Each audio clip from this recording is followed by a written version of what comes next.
you. Thanks for coming today. Thank you.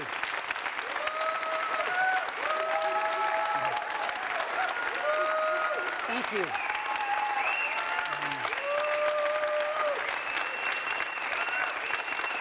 Thank you. Good morning, and thank you all for coming today. We want to kick off 2010 by introducing a truly magical and revolutionary product today. But before we get to that, I just got a few updates. The first is an update about iPods. A few weeks ago, we sold our 250 millionth iPod. And iPods have changed the way we discover and purchase and enjoy music. And with 250 million of them, I just didn't want to let this moment pass without just recognizing it. It's pretty amazing. And so that's our first update. Second update is about our retail stores. You know, we now have 284 retail stores. It's amazing.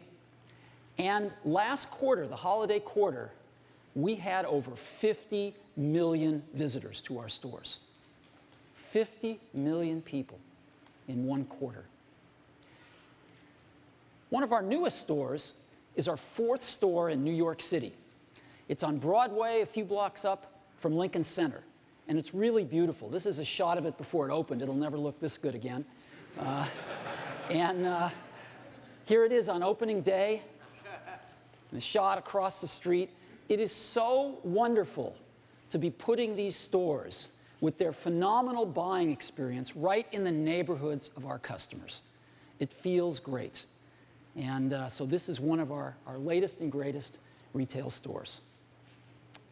Next update, store of another kind, the App Store. An incredible phenomenon, delivering applications to iPhone users and iPod Touch users around the world.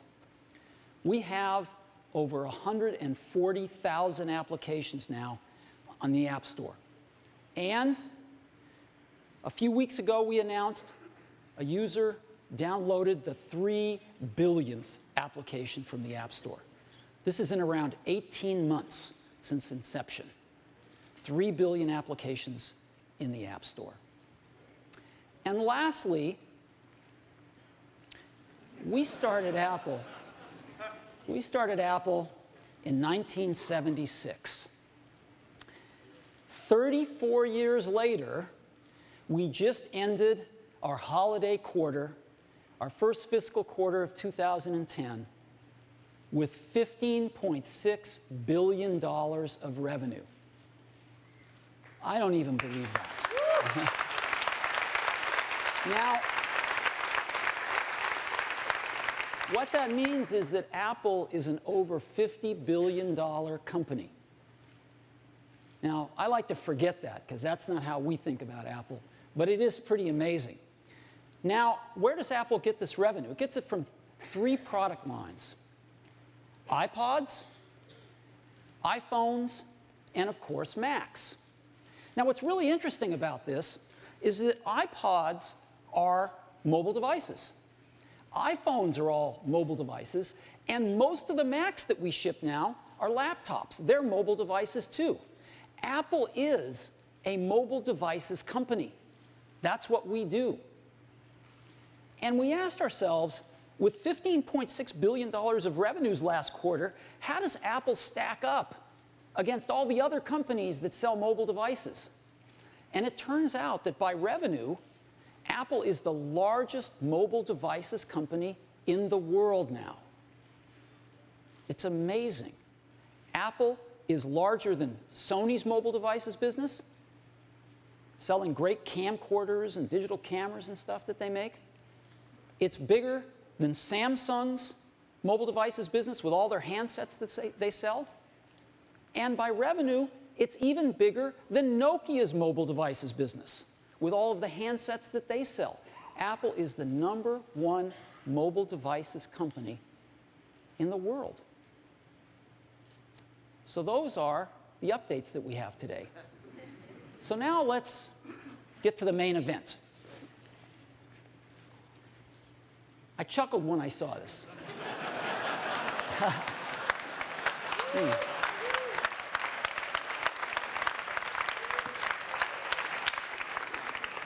But before we get to that, I want to go back to 1991, when Apple announced and shipped its first PowerBooks.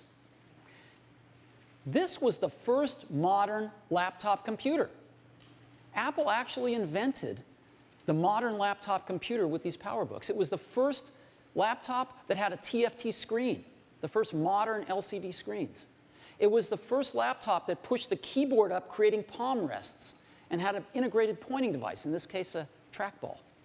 Well, of course, almost 20 years later, we've got incredible laptops now. Just a few years ago, in 2007, Apple reinvented the phone with the iPhone. And a few years later, we've got the great iPhone 3GS, the best phone in the world. And so all of us use laptops and smartphones now. Everybody uses a laptop and or a smartphone. And the question has arisen lately, is there room for a third category of device in the middle? Something that's between a laptop and a smartphone. And of course, we've pondered this question for years as well. The bar is pretty high. In order to really create a new category of devices, those devices are going to have to be far better at doing some key tasks. They're going to have to be far better at doing some really important things. Better than the laptop, better than the smartphone. What kind of tasks? Well, things like browsing the web. That's a pretty tall order. Something that's better at browsing the web than a laptop? Okay. Doing email. Enjoying and sharing photographs. Video, watching videos. Enjoying your music collection. Playing games. Reading ebooks. If there's going to be a third category of device, it's going to have to be better at these kinds of tasks than a laptop or a smartphone. Otherwise, it has no reason for being. Now, some people have thought that that's a netbook. The problem is, netbooks aren't better at anything. They're slow, they have low-quality displays, and they run clunky old PC software. So they're not better than a laptop at anything, they're just cheaper. They're just cheap laptops. And we don't think that they're a third category device. But we think we've got something that is. And we'd like to show it to you today for the first time. And we call it the iPad. So,